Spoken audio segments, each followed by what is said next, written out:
یہ کہانی ہے حاجی محمد خان الفامر برکی عرف ماخانی کی، ایک عظیم شخصیت جو کانی گرم کی سرزمین پر پیدا ہوئے اور بعد میں بنوں میں آباد ہوئے۔ وہ صرف ایک انسان نہیں تھے بلکہ ایک تحریک تھے، ایک ایسا دلیر مجاہد جس نے فرنگی فوج کے ناک میں دم کر رکھا تھا۔ ان کے پاس اپنی ذاتی اسلحہ ساز فیکٹری تھی۔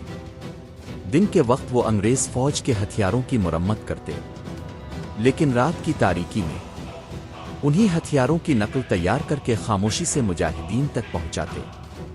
یہ کہانی ہے جرأت کی، ایمان کی اور قربانی کی۔ یہ کہانی ہے ایک ایسے ولی اللہ کی جس نے آزادی کی روشنی کو اندھیروں میں بھی زندہ رکھا۔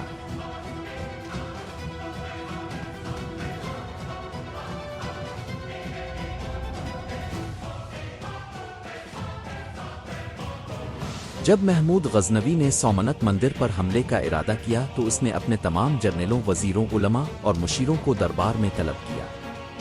دربار میں سنجیدگی اور جوش دونوں کا ماحول تھا۔ سب لوگ اس عظیم مہم کی منصوبہ بندی کے لیے اپنے اپنے خیالات پیش کرنے لگے۔ سلطان کے پاس سومنت کے بارے میں مکمل معلومات موجود تھی۔ اسے معلوم تھا کہ یہ ایک بہت بڑا اور مضبوط مندر ہے جہاں تقریباً 30,000 محافظ تعینات ہیں۔ مندر کا مکمل نقشہ سلطان کے سامنے رکھا گیا تھا، جس کی مدد سے حکمت عملی تیار کی جا رہی تھی۔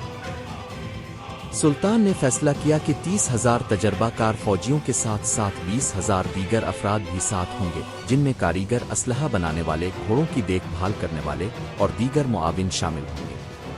اذان دینے والے بھی لشکر کا حصہ ہوں گے تاکہ ہر حال میں دینی روح برقرار رہے۔ اسی دوران ایک جرنیل نے مشورہ دیا کہ کانی گرم سے تعلق رکھنے والے ایک ماہر شخصیت ولی اللہ کو بھی ساتھ لیا جائے۔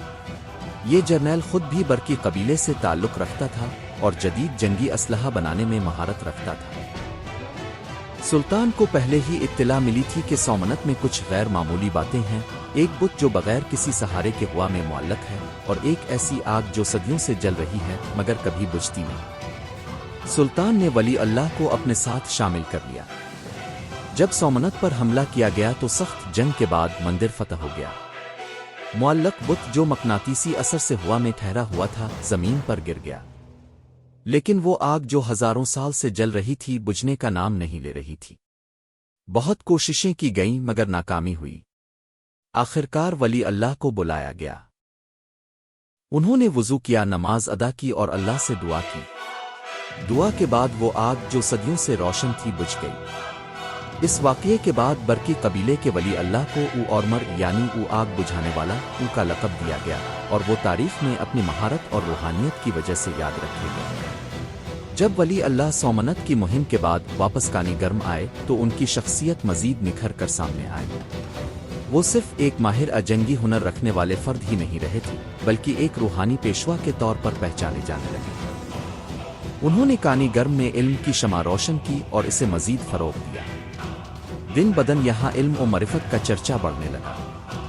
دور دراز علاقوں سے لوگ کانی گرم آنے لگے، کوئی دینی علم حاصل کرنے کے لیے، کوئی روحانی تربیت کے لیے اور کوئی اپنی اصلاح کے لیے۔ ولی اللہ نہایت سادگی کے ساتھ لوگوں کو دین، اخلاق اور روحانیت کی تعلیم دیتے۔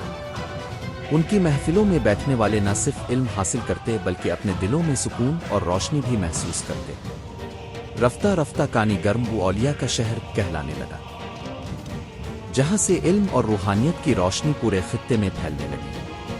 برکی اور اورمر قبیلہ بھی دنیا بھر میں پہچانا جانے لگا اور لوگ انہیں عزت و احترام کی نگاہ سے دیکھنے لگے۔ یوں کانی گرم ایک چھوٹے سے شہر سے بڑھ کر علم، دین اور روحانیت کا عظیم مرکز بن گیا۔